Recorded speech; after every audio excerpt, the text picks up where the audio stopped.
Hi everyone, so I would like to start by saying Happy New Year and I wish you all the best for the year 2025.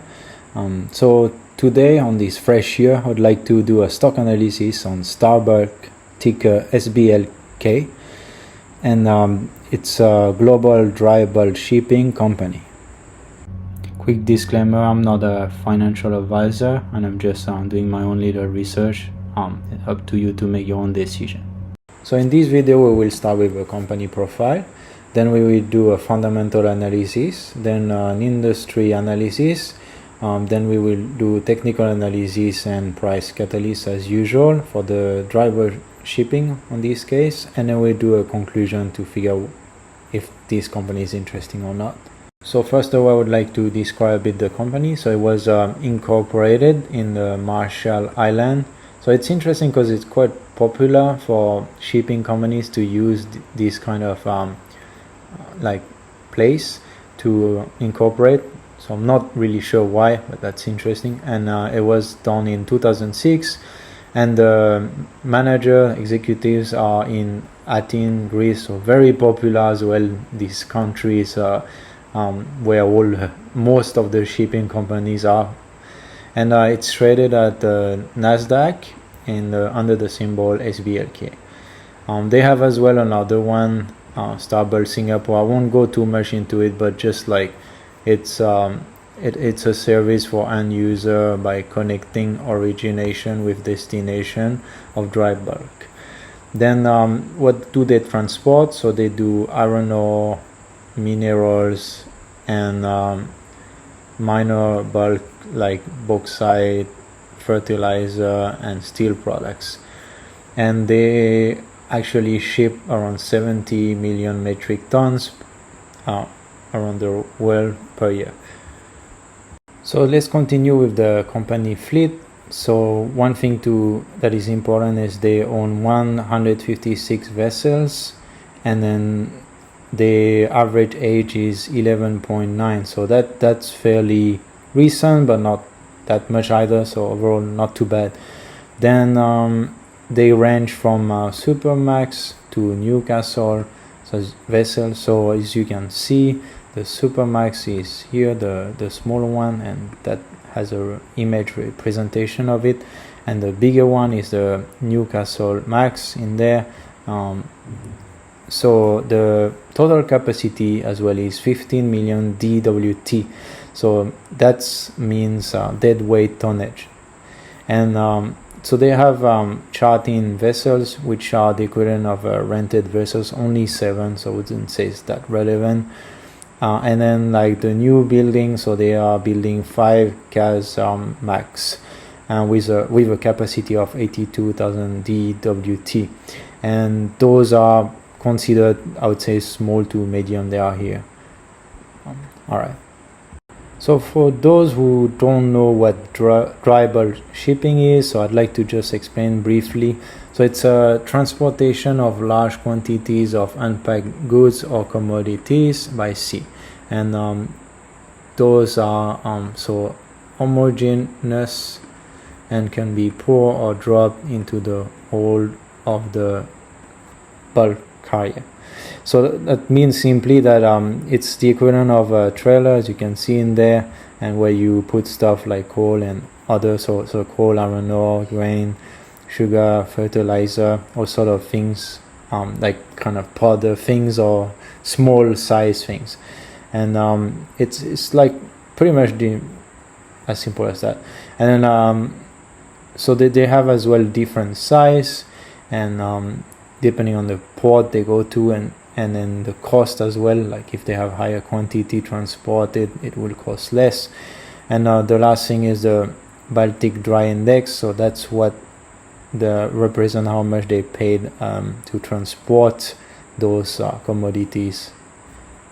So as an industry outlook, there's very little to talk about, to be honest. Like the growth is very like slow, around like a few percent a year, and it's very sustainable. So at least the good news is it's increasing.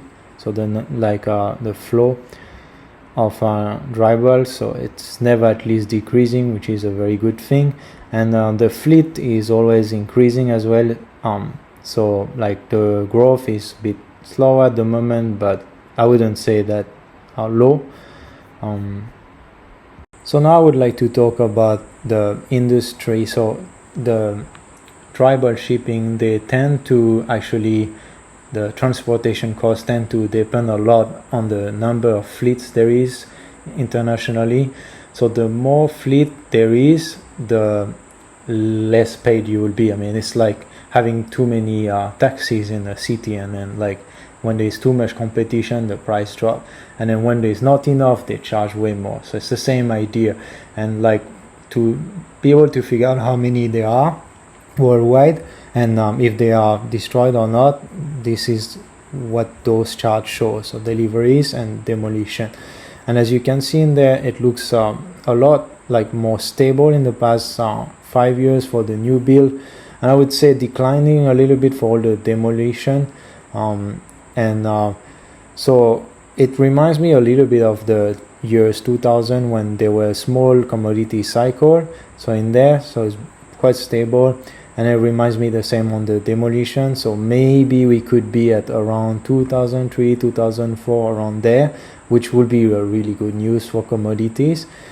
The last part is the average age of those ships are a little bit high at the moment, which is kind of good because it shows that they haven't really they keep their old boats and not building much new, which could create a potential hike in prices in the next few years, as we've seen in 2003 to 2008. And so this is something to watch out all the time, but I would say we're not in a great years yet, and we're not in bad years. We overall we could be at the beginning of a cycle, but we don't know yet. So let's see how it goes. So now let's talk about insider ownership before we get into the fundamentals. So one thing I wanted to note first of all is that Petros Pappas, which is the CEO of the SBLK, a Starbulk company, owns approximately 3.4%. So I would say it's not like a lot, but still not bad. I mean, there is incentives to want to do good things in the company. And there were two things I like as well, is that so if you guys are aware of Howard Marks, so he actually written a lot of books and done a lot of presentation, and he's got like a company that is called Oaktree Capital, and they usually like depressed companies, like companies that was not doing well, and they are shifting back into doing better. And I always like his concept. I tend to follow his ideas. And then another one is Jim Simon, so a bit less, only 1% Renaissance Technology. So he's not with us unfortunately anymore, but his funds is still alive, and they own approximately 1.5%. So very interesting. So the fundamentals, the usual, what I like, the companies are around 1.7 billion. The PE is very low, around 5, and it's been a little bit higher in the past, but overall it's still within like 5 to 12, 13. Then price to sales, not like very low, but fairly reasonable, 1.2. And then price to book 0.7, that's getting interesting, on under 1. And then like enterprise value to revenue and to EBITDA is still fairly low, very good. So what I like first of all is their income statement is looking good. They're still like making money, like around 264 million net income. So always like to have a positive income statement, obviously. They're growing fairly alright overall, but nothing major. And then like their cash is nearly 500 million for 1.5 billion debt. That's alright overall, considering their book value is like 19.7, so at the current price of around 15, that's fairly cheap at the moment. And the cash flow is 270 million. So overall I would say that the insiders is not that high. I always like a bit more, but still reasonable. and the insiders institutions 40%. That's pretty good overall. Yeah, they've been given a lot of dividend actually, which is another great thing. So one small thing to point out on their income statement is that their revenue have been surprisingly fairly stable, considering it's a cyclical company. The only bad time were 2020, but we all know why. I mean, EPS was quite low, but at the moment, I mean, it's been like not as good as 21 and 22, their EPS, but still like fairly reasonable, I'd say, which surprised me. I didn't expect that for cyclical. The same I would say with free cash flow is pretty like I would say stable, like apart from 2020 there was only less than 100 million, but since then I mean it's a bit lower than again 21 22, but fairly good. Their debt seems to be like fairly stable as well, but not decreasing, which could be better.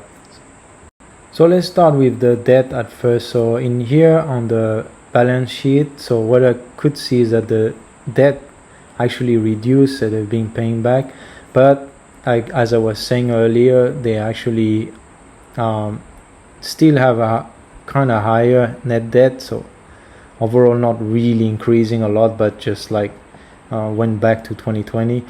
So I wouldn't say it's ideal, but at least they have less debt. I think they've used their cash to actually pay back their debt that they had, but they still which increased their net debt. And the second good point is just that they went from 100 million approximately to 84 million share. So that means they bought back some share and at the same time give back some dividend. But because of that, their equity is not really increasing. So that means they're not really reinvesting. There might be reasons for that. At least they're giving good dividend. Hopefully they can continue. But to watch out a bit, the net debt increasing there, it's not ideal. Yeah.